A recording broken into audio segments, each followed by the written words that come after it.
Good morning, everyone. Good morning, everyone. I just want to say that for 4 days' notice, this is a sellout crowd. We were sold out on Friday, so it was actually about 2.5 days. And we're auctioning off parking spots now, if you want, for the next one. This is amazing, this kind of crowd, and the level of interest today here for this great Politics and Eggs breakfast. We do these things because we have great sponsors who are here. Their names are around the room, who help us put these on. We've been doing quite a few of them, of course. And I want to just mention that Comcast, they're always front and center, always willing to help. But Comcast is going to be in this room in about 2 hours, and they film their Newsmaker segment. They build a full set in this room, so as soon as this is over, we go right into Comcast mode, so a very exciting week. We have a lot of great dignitaries here, but I just want to recognize Heather Campion, who really got the Harvard Institute of Politics off the ground and running, and it's a great partner with us, and I'm so happy that you're here today.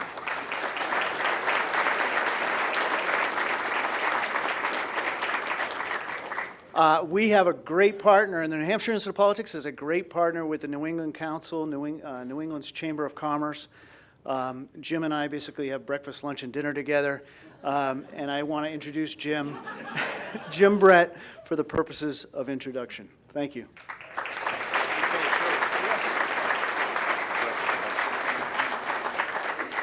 Let the record be known that I pay for breakfast, lunch, and dinner. So. Not that I forget about it. I also want to acknowledge the presence of the former Lieutenant Governor of the Commonwealth of Massachusetts. Tim Murray is here. We welcome him at his first visit here.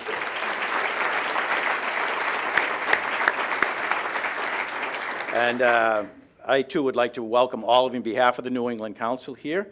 And I want to thank the entire team at St. A's for their wonderful ongoing partnership with the New England Council. I think with the record number of candidates this year, we've had a record number of Politics and Eggs programs. I believe today is 20th Politics and Eggs. I don't know about you, but my doctor says my cholesterol level is going higher and higher and higher, so it's going to come to an end soon. But I want to thank St. A's for all that they do to make these programs such a outstanding must-stop, to say the least. And of course, gratitude goes to all the sponsors. They are the ones that make it possible to have the venue and the breakfast here. And they are corporate citizens of New Hampshire and New England. And if you know anyone affiliated with any of them, you should thank them for this wonderful, wonderful public service that they provide here. 2019 has been an incredible year for the New England Council, and we have a few more events in store before the year's end. I believe we're over 70 events here this year in all 6 New England states and in Washington, with the governors and the congressmen, the senators, presidential candidates, and cabinet secretaries. We even had the Speaker of the British House of Commons speak to the New England Council. But we haven't taken our foot off the gas pedal. Next week, we'll host a Congressional Roundtable in Boston with Congressman Bill Keating and Congresswoman Catherine Clark. On the evening of Tuesday, December 3rd, we hope that you'll join us for our annual holiday celebration at the Edward M. Kennedy Institute for the United States Senate. Needless to say, it's a wonderful, wonderful evening, and I promise it will be worth the drive here from New Hampshire. And our final D.C. event of the year will be held on December 10th in Washington, where we will host Congressman Stephen Lynch for a Capitol conversation. Our guest today is someone who I know needs little or no introduction in this room, but let me take a moment to remind you of this very impressive background.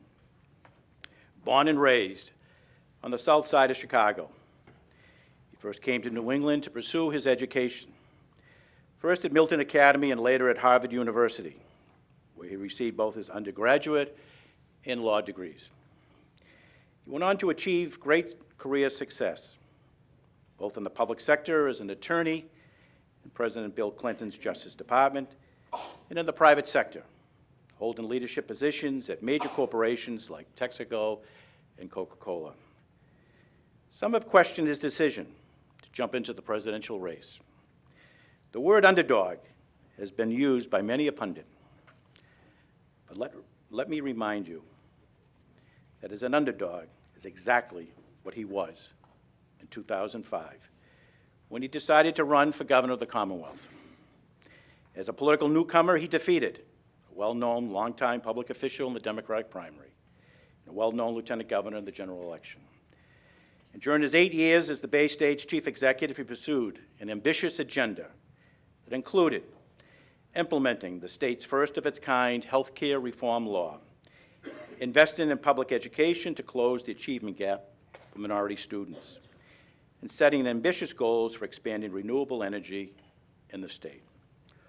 All of this is to say, he is a man who is not afraid of a challenge or an uphill battle.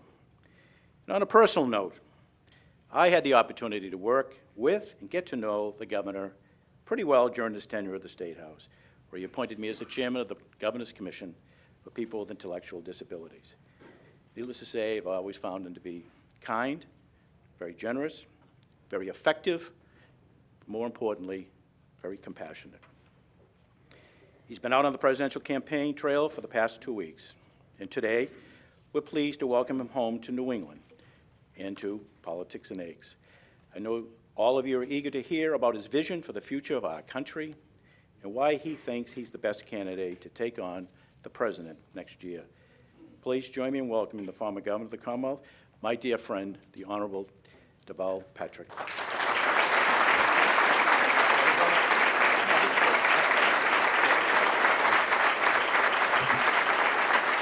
Thank you. Jim, thank you so much for the extraordinarily generous introduction, and to you and the New England Council, to St. A's, and to the Institute of Politics. Thank you very much for having me. Thank you, ladies and gentlemen, for coming out this morning. It's an honor to be with you. I'm delighted that the Lieutenant Governor is, I guess we're out of state, Lieutenant Governor Murray, just to be sure.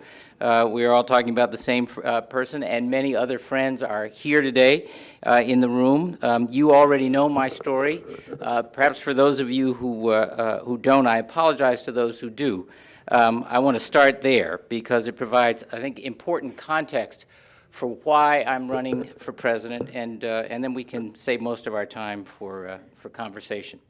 As Jim said, I started out on the south side of Chicago, much of that time on welfare. I lived there with my mother, my sister, my grandparents, and other relatives who came and went, at least after our parents split when I was 4, in our grandparents' 2-bedroom tenement.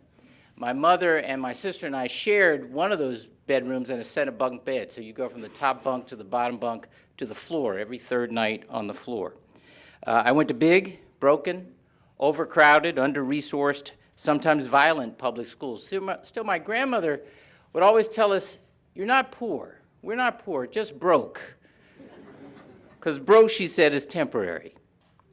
For all the things we didn't have, one thing we did have was a very strong community. Because that was a time when every child was under the jurisdiction of every single adult on the block. If you messed up down the street in front of Ms. Jones, she'd go upside your head as if you were hers, and then call home, so you got it 2 times. You know what I'm talking about. I think what those adults were trying to get across to us is that membership in community is understanding the stake you have in your neighbor's dreams and struggles, as well as your own. The other lesson I learned, mainly from old ladies in hats in church, was that we are supposed to do what we can in our time to leave things better for those who come behind us. It's the same ancient lesson every one of us here learned from our grandparents, that each of us bears a responsibility for the next generation. These lessons of community and of generational responsibility have stuck with me. They are the home I keep being called back to through college and law school, through my UN work in Darfur, Sudan, through my civil rights work at the Legal Defense Fund or the Department of Justice, through my assignments in business and my terms as governor. Whether representing Haitian tenants in eviction proceedings, defending voting rights organizers in Alabama, making employment practices in big companies fair and open, expanding health care to over 98% of our residents in Massachusetts, or helping to grow a company that delivers dental services to poor kids, I have always worked to leave things better for those who come behind me. Getting results in those settings and in others requires building bridges. Never once have I taken an assignment where I left my conscience at the door. And in my experience, confidence in my values alongside an openness to working with others is the formula for change that lasts. That's why I'm running for president. We need leadership that's about bringing us together, not tearing us apart. We need leadership that's about leaving things better for those who come behind us, not about scoring partisan points.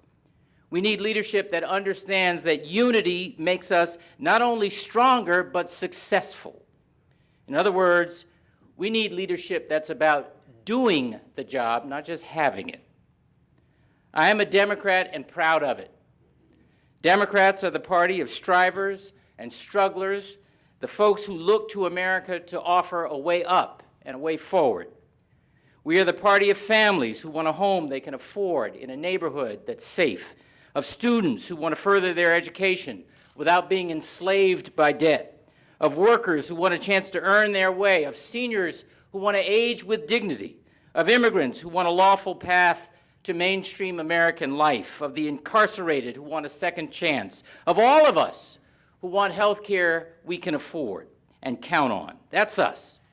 The party of active government when it comes to protecting the planet and civil and human rights, and the party of government restraint when it comes to endless war, or a woman making her own health decisions, or any one of us marrying whomever we love.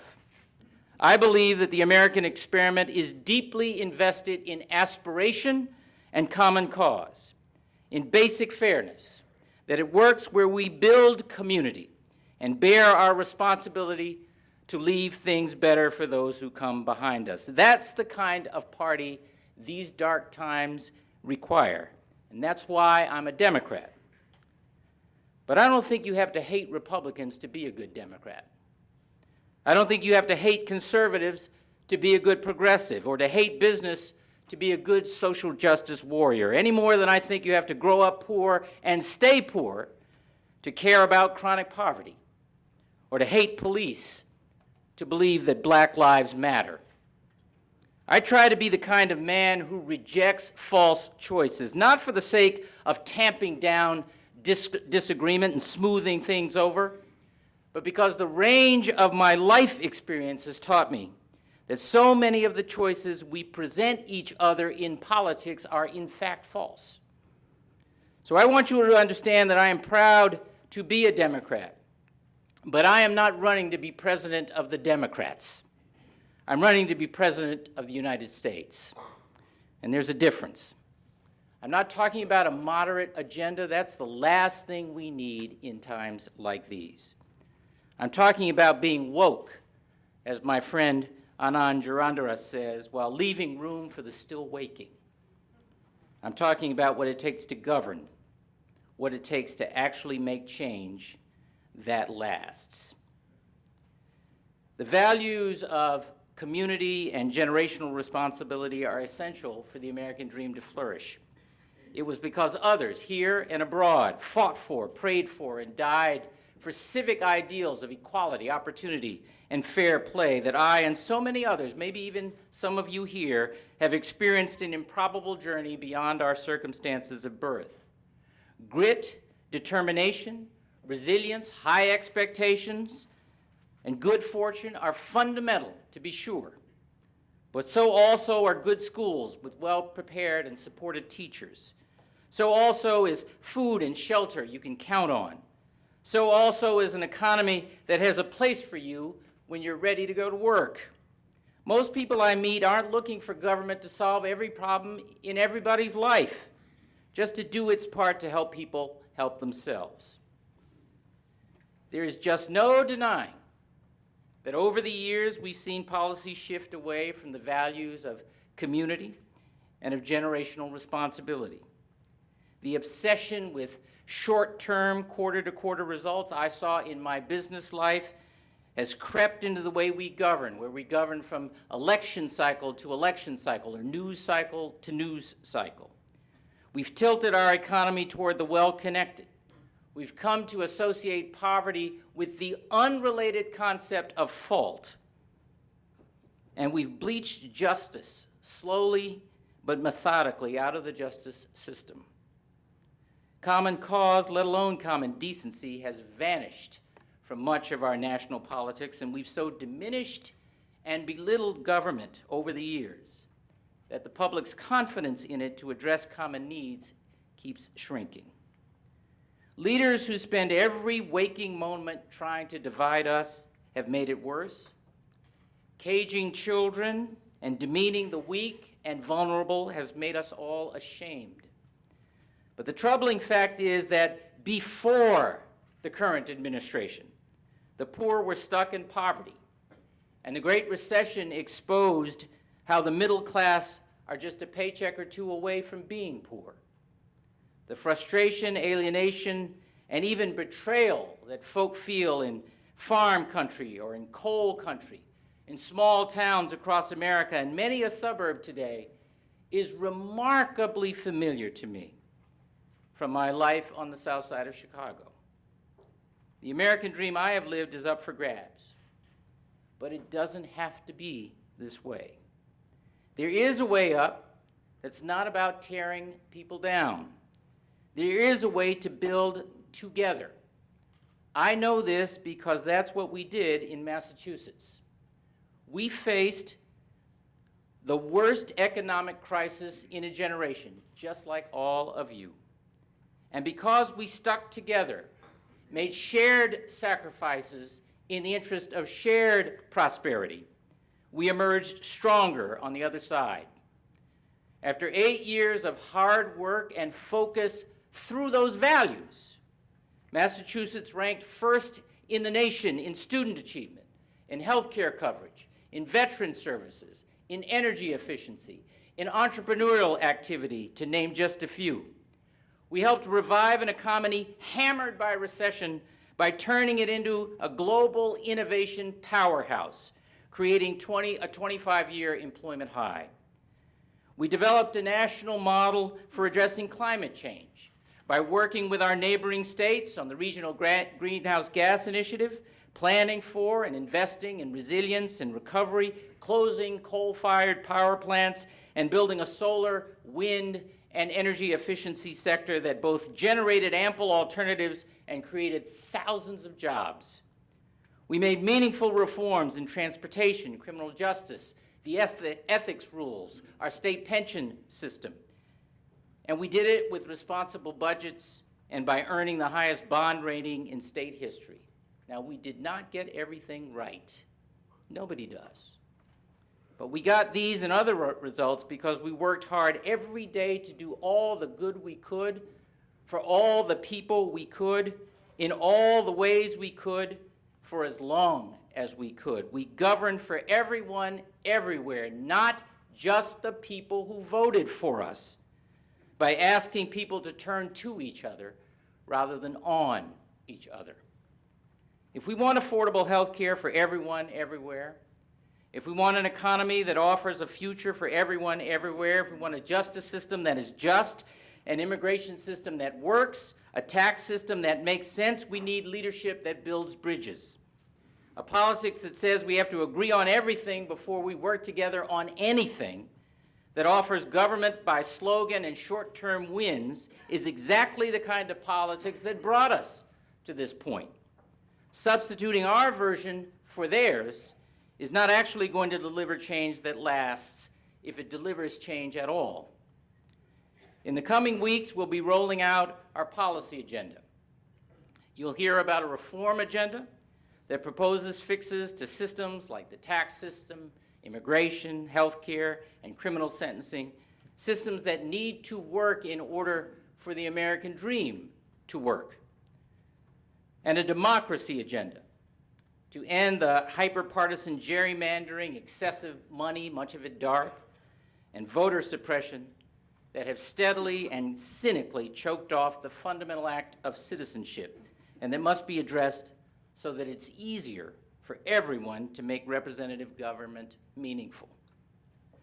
But first, you'll hear about our opportunity agenda, which is about how we grow the economy out to the middle and the marginalized, and not just up to the well-connected. Because treating our challenges as if everything is a zero-sum game is neither necessary nor in character as Americans.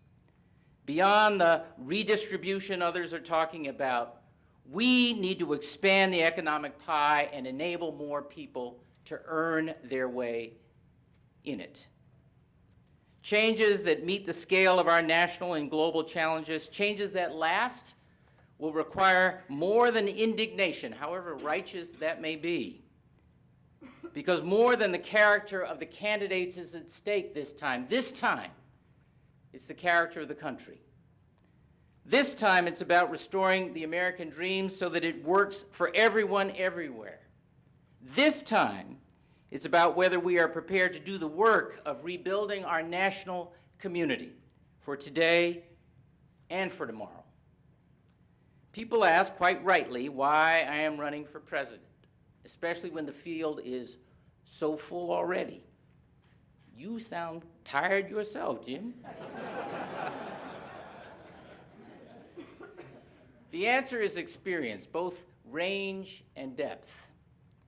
I have 2 terms of accomplishments and reforms as governor, a record of successful leadership in business, a demonstrated commitment to fighting and winning for the most vulnerable as an advocate, and a life that epitomizes the American dream and what it takes to make that real.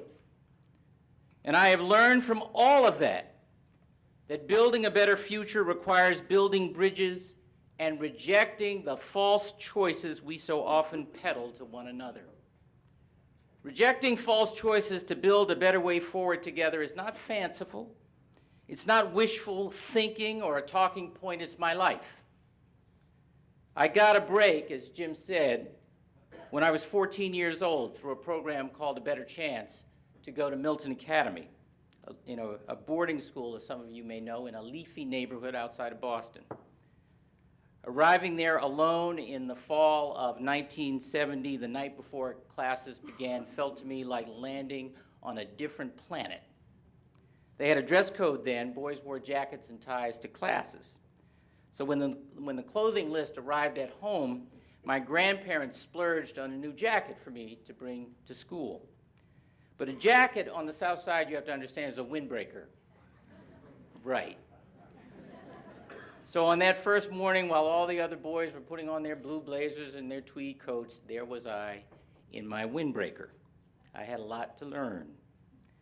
As I met new friends from strange places, some who had their names on the buildings and used summer as a verb, I was full of curiosity about them and their lives. But they were curious, but so much about me and my life back on the South Side. By the same token, my friends back home were curious, but so much about my life at Milton Academy.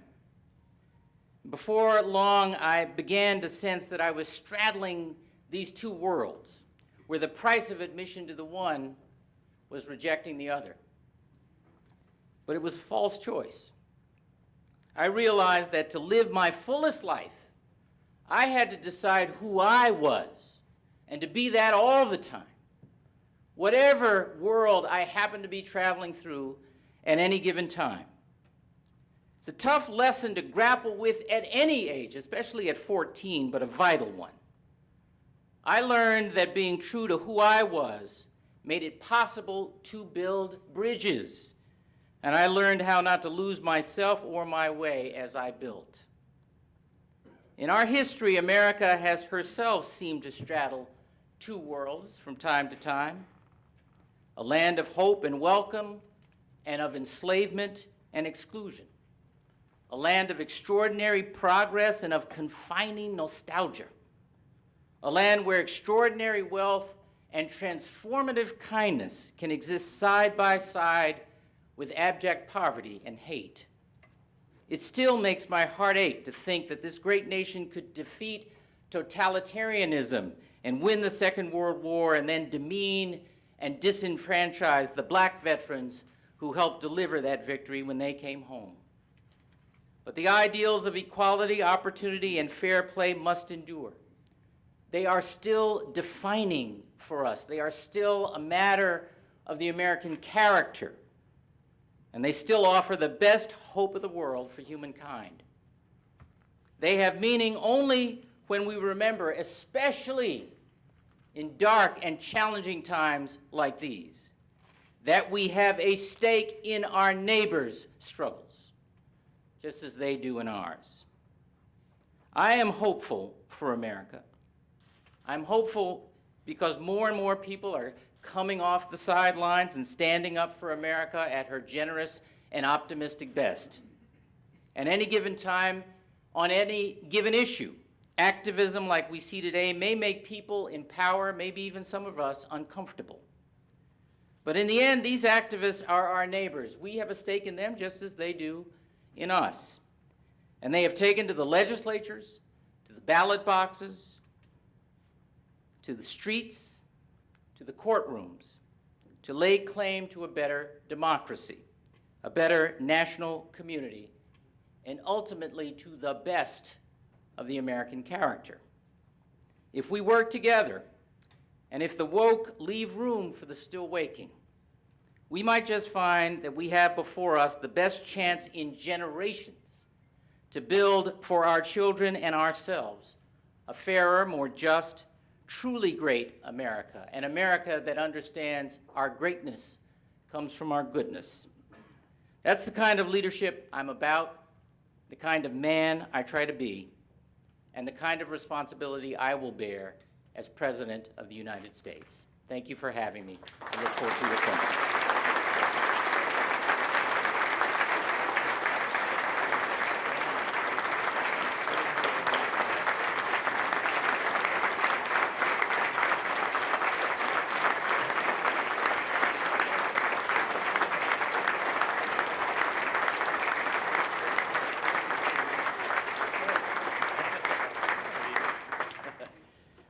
We have time for a few questions for the governor. In fact, he indicated to me he'll stay until the last question. So if you have any questions, just raise your hand. I think we have somebody with, do we have anybody with a moving mic? Yeah, a student from St. A's. And just identify yourself. Hello, Governor. This is Rob Werner, Leaf Conservation Voters State Director here in New Hampshire. So I want to thank you, number one, for your leadership on the Global Warming Solutions Act, rather. What is your priority day one as president for climate? You know, I love that people ask me those day one or 100-day questions. First, day one is figuring out the route from the residence to the Oval Office and back again. And I actually, you know, Rod, really on a serious note, it doesn't exactly get to your question, but it's advice I have given in other settings. Day one is understanding who the emergency management team is, where they are, and what they control. Because surprises always come, always come.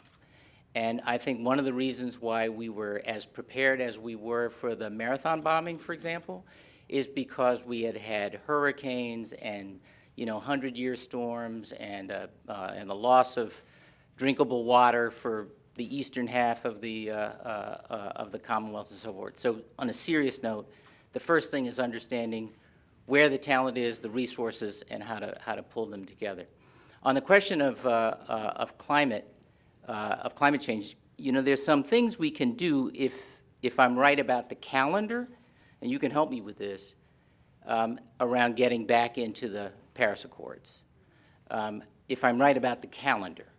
If I'm not right about the calendar, then we have to get back to the table and negotiate our way in. And by the way, if the condition of coming in is that we raise our own game, that's okay too. That's okay too, and important. I do think that some of the other approaches to climate are like those we took here. Took there in Massachusetts. Am I pointing in the right direction? Yeah. in Massachusetts. I'm very excited about the prospect of a carbon-free economy. I'm very excited about that. But I think we have to go there in a way that isn't about frightening people, but about how we bring people along. You know, I can't remember who made this point. The Stone Age didn't end because we ran out of stone, right? It ended because we got a better idea. And we're pretty good in this country, historically, about transition. Innovation. We're not as good about transition. So, the folks in coal country, for example, and I'm going to go there, but as I understand from folks who have been, feel very threatened by a carbon-free economy, and I understand that. But no one's ever said to them, how about we consider coal country as the center for developing a portion of this new sector? How about you have a stake in this future?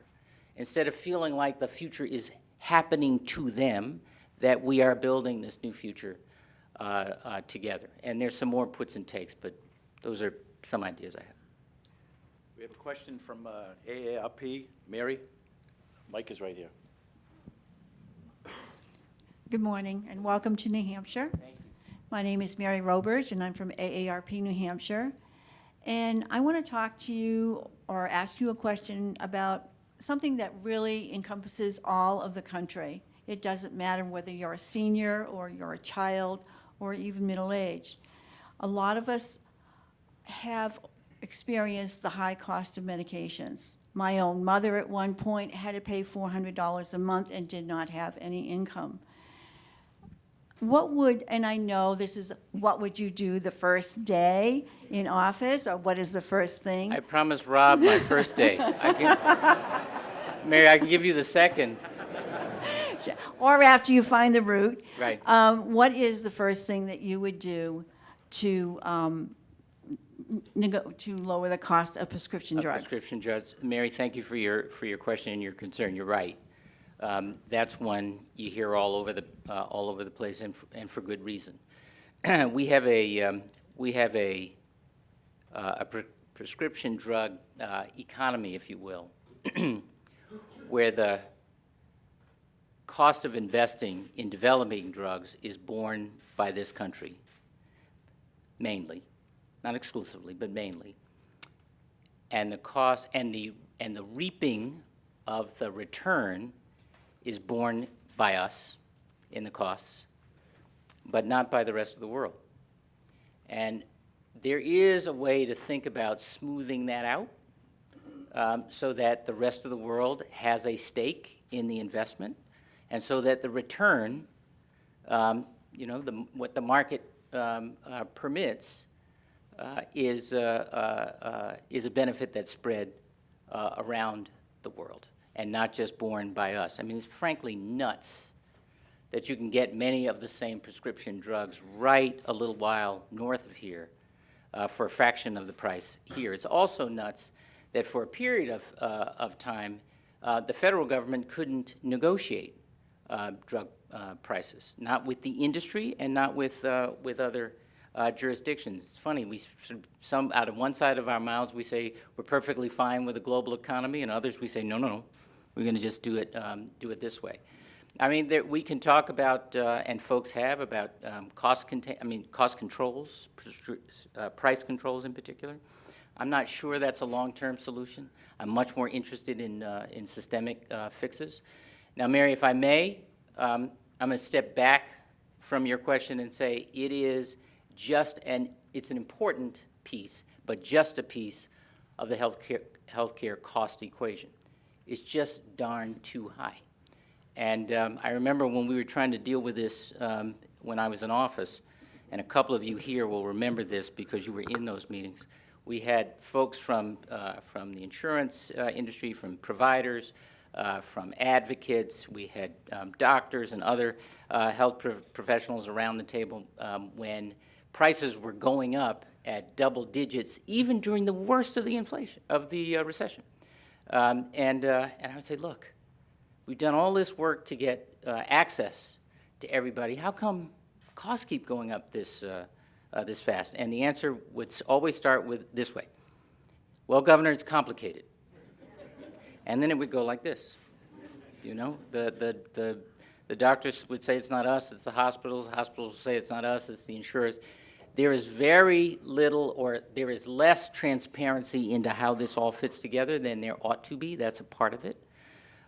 But you know, we do need a much more rigorous collaboration on the cost containment side, system-wide.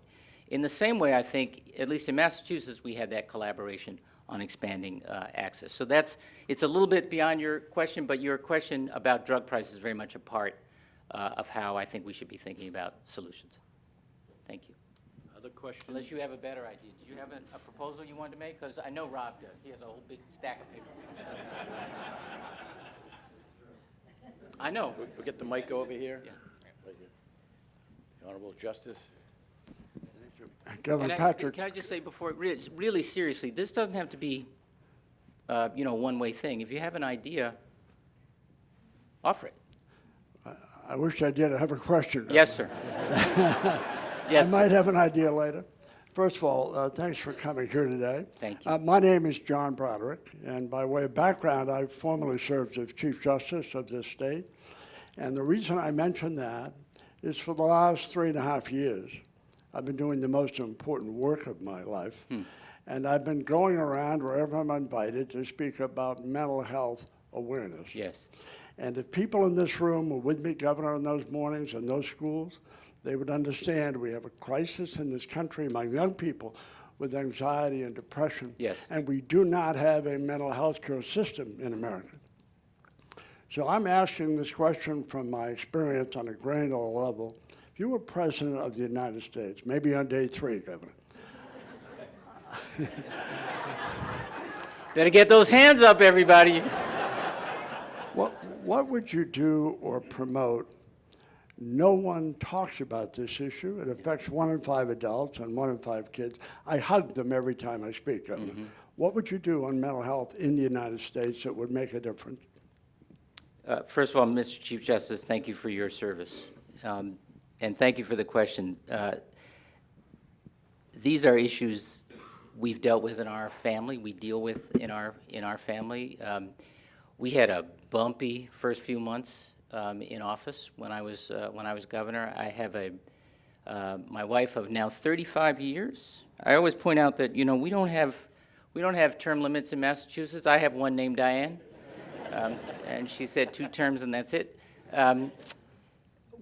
She was a brilliant but reluctant First Lady, and in those first few months, the stress was just too much. She has managed anxiety in the past, and she ended up in the hospital.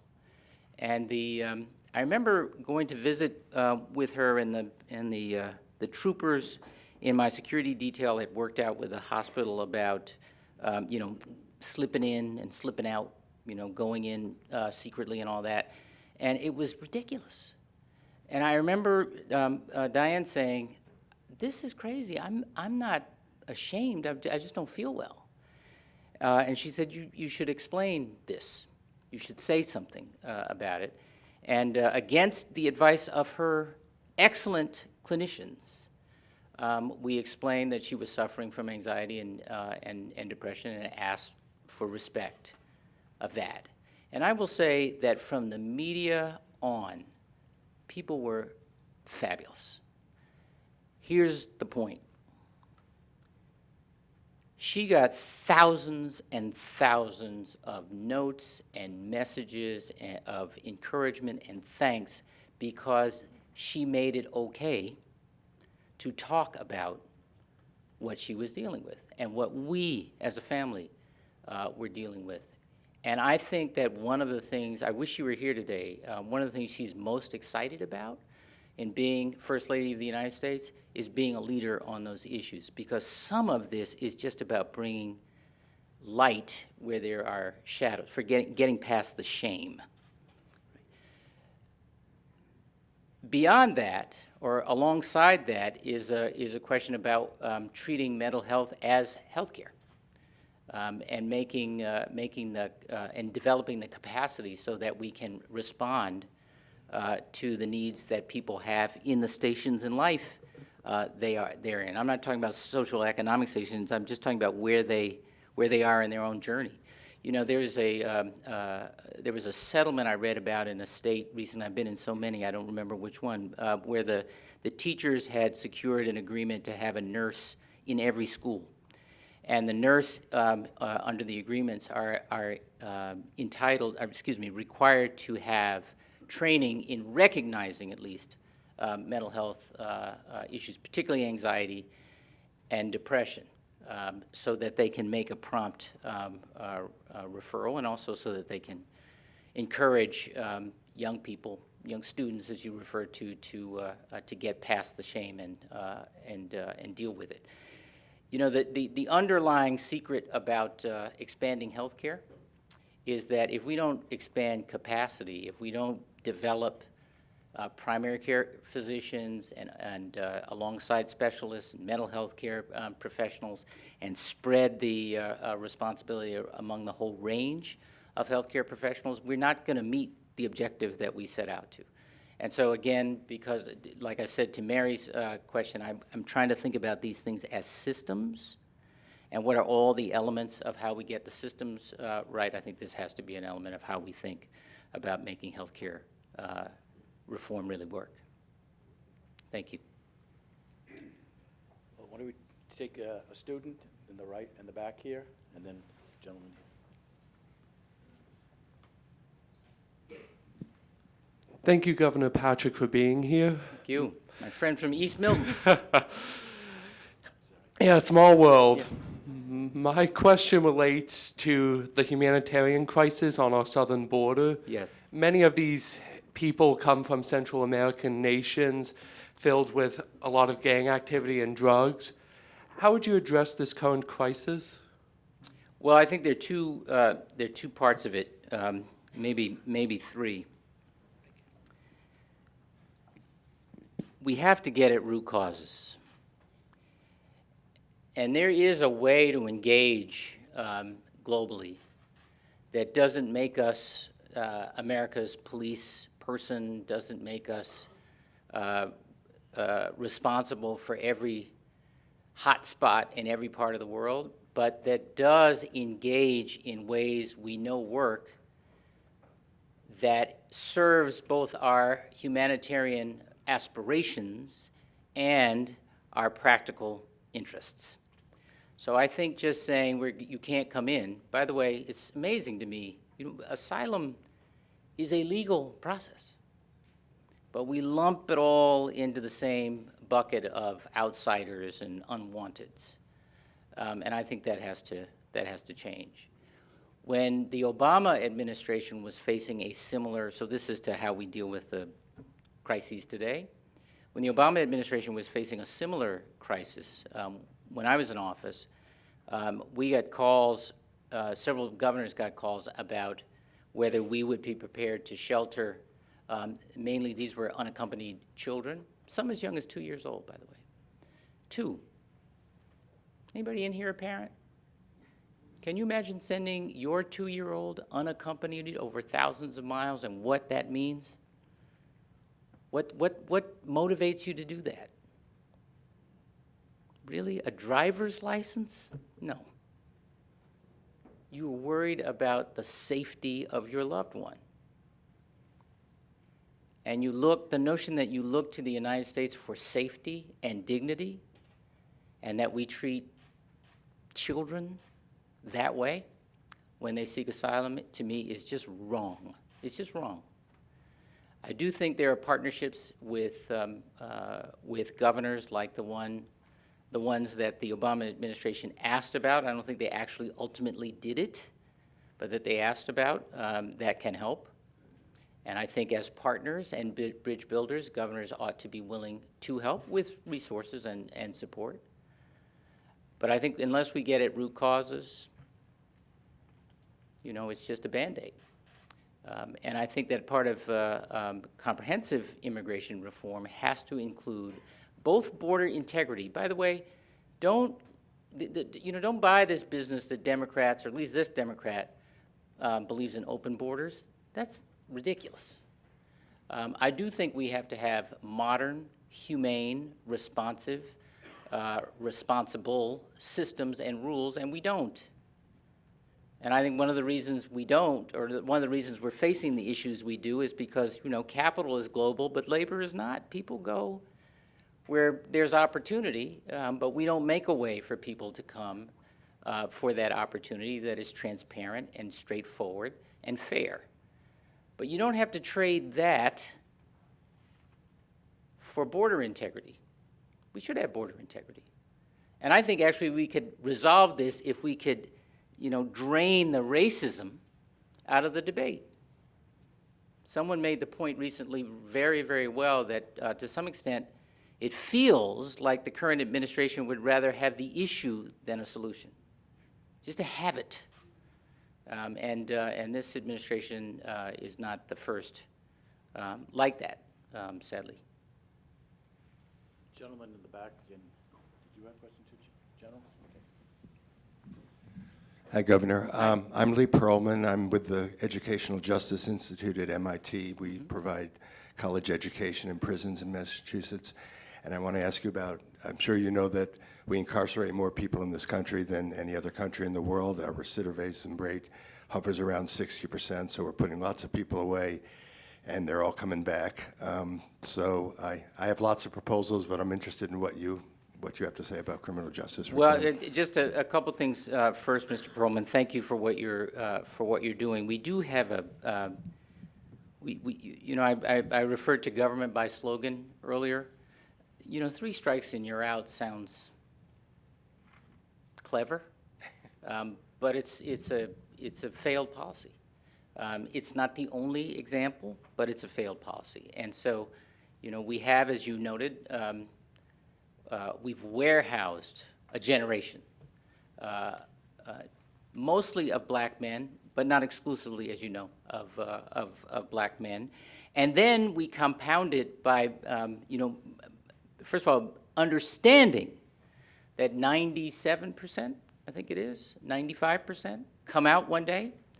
Understanding that, we still compound the ability to come out and rejoin productive life. It's a host of things. It's education and training while you're in, preparation for coming back out, but then you can't get public housing, you can't get public benefits in some places, the things you need to get back up on your feet. And because we've stripped so much of that out of programs inside and out of programs outside, it shouldn't surprise us, number one, that people come out frequently more dangerous than they were when they went in, and 2, that there is a recidivism problem because there is nowhere else to turn, and people do dangerous and desperate things when they feel desperate. So I think that putting the notion of rehabilitation back into the criminal justice system is important. I think that that minimum mandatory sentencing needs a huge overhaul. We took some big steps in that direction. Chief Justice, I wonder how you think about this.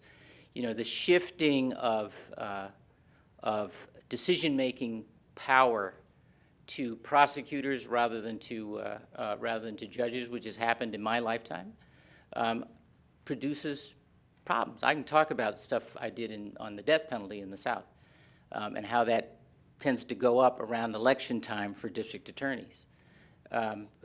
So, how do we get, I talked about justice in the justice system. I think there is a way. It's not just backward looking, by the way, right? Because it wasn't all that great before.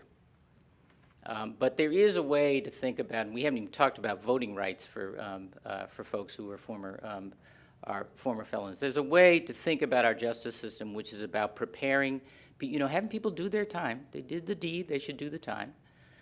But preparing folks who come out, which is the overwhelming majority, to re-enter productive mainstream life. And we can be intentional about that and should be. We get a mic for the General.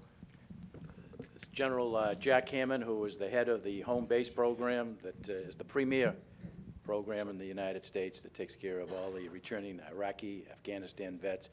and does it in such a compassionate and caring way, but truly a national model, and affiliated with Massachusetts General Hospital and the Boston Red Sox. General Hammond. First of all, Jim, thanks for that. Thank you, gentlemen. Thank you for your service. Sure, if this is, yeah, it's fine. Sir, as you mentioned earlier, Massachusetts has some amazing programs for veterans. Have you given any thought to the VA with respect to the growing epidemic of veteran suicide? Yeah. We're losing 20 veterans a day, and I think the 20 number is a low number. That's what's reported. And the challenge is identifying all these veterans. So there's roughly 20 million veterans in the country. 10 million have some loose affiliation with the VA. 5 are getting treatment.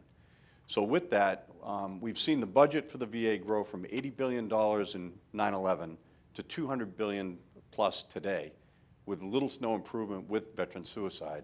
On our actively serving side, we had a 300% increase in the suicides of our special operations soldiers. We're now having a multi-generational war where young paratroopers fighting today were born after 9/11 and grew up in military families knowing nothing but mom or dad or both mom and dad deploying for 2 decades nearly. So we have no idea of the consequences of a child that grew up in that type of environment and then has their own wartime trauma. Yep. So the problem's not getting better, the challenges are growing while the solutions seem to be the same and not working. Yeah. So I guess my question is, have you given this any thought on how we could not get rid of the VA, but modernize it and bring it into the 21st century so that it's effective? When you said, General, not get rid of the VA, is that because you have thought about getting rid of the VA? I have. It's not a facetious No, I have. question. I've listened to that argument, and I Yeah. think there's some concern for that. Yeah. But if you go back to when it was created, and Omar Bradley was the first administrator, Yes. he cautioned us on staying focused on the mission to deal with combat injuries and to avoid getting into chronic care. But as the veteran population aged, it became the largest chronic care, elder care system. Yep. And the preponderance of the treatments that they were caring for were cancer-related, cardiac care, and a lot of stuff dealing with older age. Yep. Because we didn't have a lot of new veterans. Yep. And as we came into this 2 decades of war, we now had a large influx of combat wounded. Yes. And so we were ill-prepared as we entered that 2 decades of Yes, war yes. to deal with that. Yes. I think part of the challenge is we need to go back and look at what should the VA be focusing on, Yep. but we can't lose sight of the fact that they still care for all these older veterans. Yes. How can we more effectively treat this? Yes. I know that I was at the JP, Jamaica Plain VA a few years ago, and there was a group of guys that bust down from Togus, Maine to get eye exams. Yeah. So they have to get up at 6 in the morning, catch a bus at 7 a.m., go all the way to Boston to get an eye exam or a Yep. dental exam when there's a beautiful hospital at Maine General right across the street from Yeah. Togus. Yeah. So I think there's better, more cost-effective solutions without throwing the baby out with the bathwater, where we can still care for people but do it more efficiently and bring the VA into focus for what they should be doing. Yep. And be the best at it. Yeah. Well, General, I'm reminded at some level of what it was like when I was campaigning to campaign in Cambridge, Massachusetts, where someone would ask me a question, they'd already written a book on the subject. And I was like, don't ask me. But I think you made a couple points that jump out at me, because I think to some extent you are describing a failure of the larger healthcare system and the default to the VA, which has added to the scope, or let me put it, to mission creep.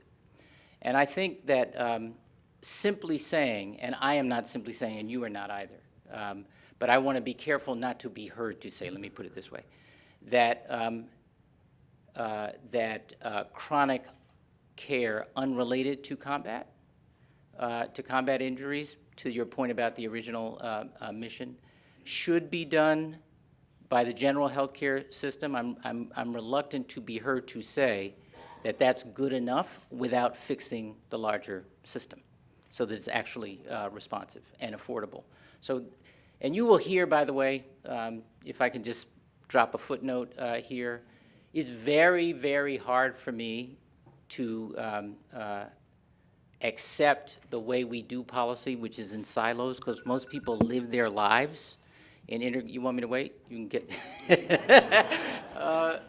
most people live their lives in ways where the policies intersect. So to me, it's not enough to say, well, let's go back to the founding mission of the VA, and I recognize that is not what you're saying, and it's not what I'm saying either, unless we actually have a general health care system that can catch and meet that need. My father-in-law, Diane's dad, is a Navy veteran from World War II, and he got all of his care near the end of his life, both in New York and when he was living with us in Boston, and most of his social life at the VA, and loved both. But I do understand the strain on the system and the importance of rationalizing it, but I think, again, it has to be rationalized alongside larger systems. There are some other things that are happening in the broader system, in healthcare generally, put in place under the previous administration and still moving forward that I think could be promising. And one is telehealth. And full disclosure, I'm on the board, or was on the board, of a company that does telehealth, but this is the notion of a lot of primary care and even urgent care being available, at the other end of your computer screen. Now that depends on whether you actually have access to high-speed broadband, right? This is what I mean by the interconnectedness, right? So we have to, I think infrastructure investment is a part of this as well. But help me. Help me. Sir. Thank you. Is there one or two more? We got some folks Do we have here. somebody? Thank you very much. First of all, Governor, I cannot tell you how happy and delighted and overjoyed I am that you're in the race and bringing your superior intelligence and insights and wisdom to this whole process. I think it's going to make a big difference. It's making a difference here today. It's going to make a big difference across the country. So I'm in education. Yeah, I was going to say. Thank you very much. Next question. I'm going to make my question about your fourth day in office, because we did 3. This is now day 4. As you know, you appointed me to chair your Board of Higher Education, and I think in New England, higher education is such a critical and important part of everything that we do. So on one hand, what do you think, what can we do to better support and give resources to our institutions of higher education to be more successful? But I want to actually focus my question on the younger people. And it was something that you said today about when you left Chicago and you came to Massachusetts to school. And there's a lot of young people like you in Chicago and that don't get the opportunity to come to Massachusetts to get this amazing education. That's exactly right. You're the same person when you were 14 as you are today, but the power of education has enabled you to do what it is that you're doing. And I think this is such a critical message about what you can bring to this country. There's poor kids here in New Hampshire and across the New England states and across the country, just like you, every color of the rainbow, who need the type of education that you got. And I think as a President of the United States, if you could commit yourself to making that type of educational system available to children in the United States, I think that's the kind of transformative force that can lift up this nation and lift up the population of this country to recognize the beauty of what we have to offer and what we can do for the rest of the world. So, I mean, can you promise me that once you get elected on day 4, that education is going to be your priority? Thank you. I think you might be 5, Mr. Chairman. So you and I have worked on these issues together, and I thank you for that partnership. I do think that we have to commit, not just I have to commit, we have to commit to world-class education, pre-K through higher ed, and frankly, into skills development and retraining and lifelong learning, because that's the economy we're becoming. And it shouldn't be scary for people. We have I'm going to come to reducing the cost of public higher ed in a minute. We have a middle skills gap in this country, which will, I mean, if you think about it, blow your mind. At the worst of the recession, we had 175,000 people out of work in Massachusetts, I think, just about. and 125,000 vacancies. And what those, and many of them so-called middle skills, so folks that needed more than a high school degree, but not necessarily a college diploma. They needed skills of some kind that were tailored to the opportunity. And what many of those employers told us is that they couldn't find the people with the skills necessary for the jobs they had in a recession. And that, I think, will be true of our economy given the pace of change for some while. And that can be a brilliant thing. It can be a differentiator, not the skills gap, but meeting it. Can be a differentiator for us economically and culturally or socially, I think, in this country. It does start with having high-quality school everywhere, everywhere. By the way, that is not going to be, as you know, the same solution everywhere. There is going to have to be leadership about the goal, but we're going to have to let, with accountability, state and local authorities engage on how to meet those goals. I think it does include universal access to preschool or to pre-K. Universal. By the way, in Milton, where we lived for years and years, we do that for our kids. I bet a bunch of you do. But if you live just walking distance in Mattapan and you can't, you don't. It's not that you don't want to. It's not that you don't understand how high-quality early ed can make a difference right through your educational career. But you don't do it because you can't do it. And by the way, if you're right on the edge, where paying for it means you have to work, but working means you can't afford anything else, that trade that so many couples and families are having to make, that doesn't work. I think also, and I think you're probably baiting me to talk about the readiness agenda, which we worked on together, which was a compilation of these strategies. I think the public has to come back into public education, including public higher education. We did what we could through recession to reinvest in the public university and college system by doing a 50-50 match. But what public colleges and universities I think have done in Massachusetts and elsewhere, God bless them, is try to do this strategy you see in private colleges where they raise tuition as much as they think the market will bear and promise to raise tuition aid for those who can't, except that the tuition aid never keeps up with the cost of college tuition. And for a public college in particular, it should be a meaningfully more affordable opportunity. Quality, but meaningfully more affordable. And I think that is in the nature of the burden we all bear in order to leave things better for those who come behind us. So I don't think that the answer is about everybody going to Milton Academy or schools like it. But I am very, very conscious, as I think you know, that there are lots of other young people just as creative, just as ambitious, just as determined as I was, who didn't get that opportunity, and they need and deserve, because they are our kids, a way forward too.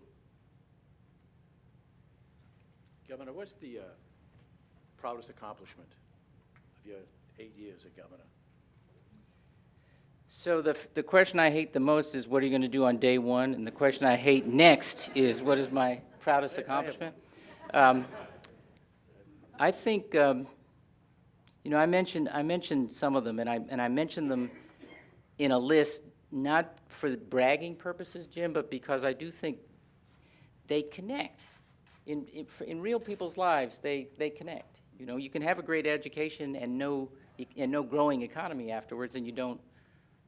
And so what, in a way, is how people are left to feel.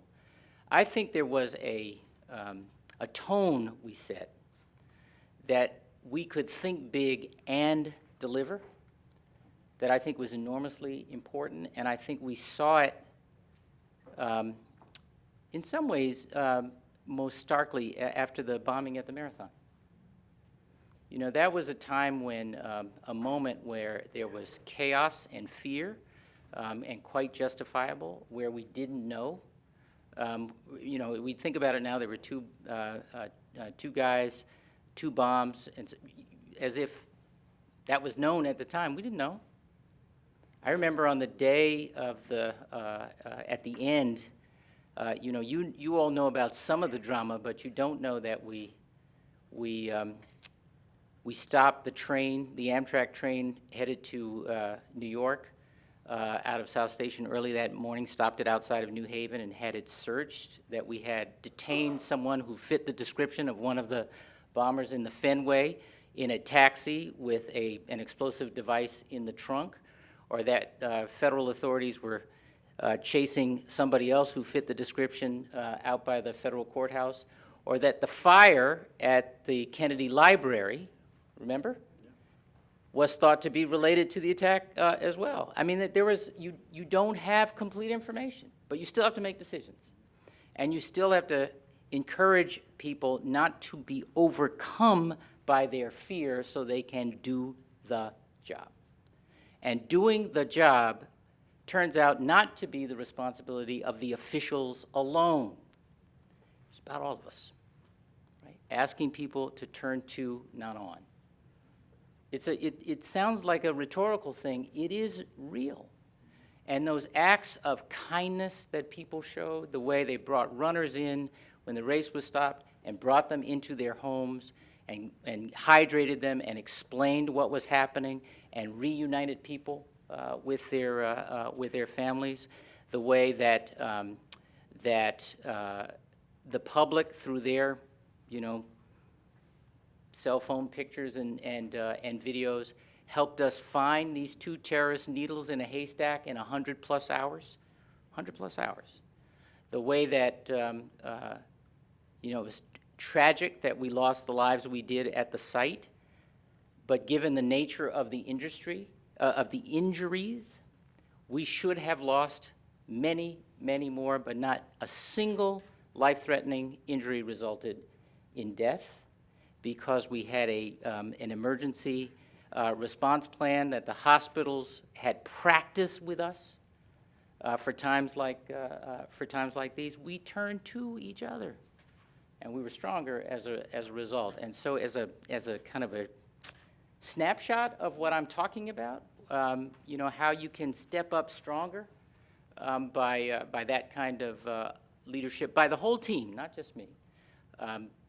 I feel very strongly that that was a pretty special accomplishment. Well, this has been a pretty special morning to have the governor here, and I think we're going to see an awful lot more of the governor here. And as someone who also was at a service in Boston shortly after the Marathon bombing at the cathedral in the south end of Boston, where they brought together all of the clergy from the different religious affiliations. The president was there, but I really don't think you were at the very best in expressing the sorrow, yet compassion, but also being a CEO, knowing that we're going to get through this and we're going to bring people together.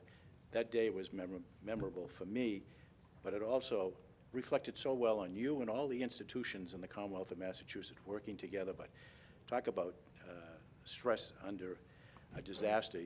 You exceeded all expectation, but you made us proud, and we're very proud of you, Governor. Good luck in your campaign. Thank you very much, Jim. We got to get a picture. Thank you. There's that. Politics are made.